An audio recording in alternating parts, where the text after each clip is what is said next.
Alright, I want to talk a little bit about the dangers of welding on galvanizing.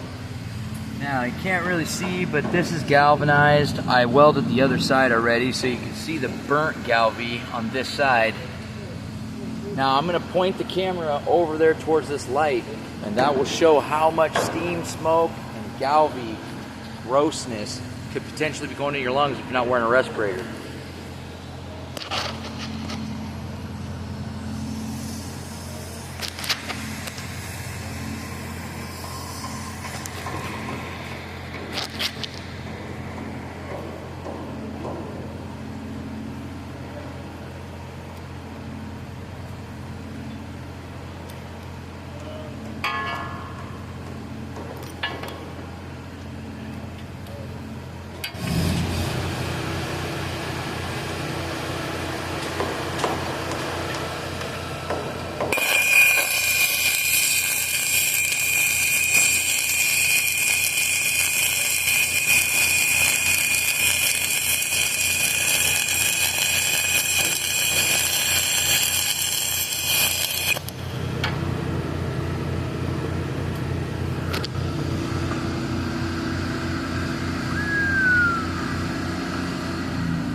Now that's like a 20 by 20 cloud, and I only welded 2 inches because I'm only doing 2 on 12, or 2 on 6, I'm sorry.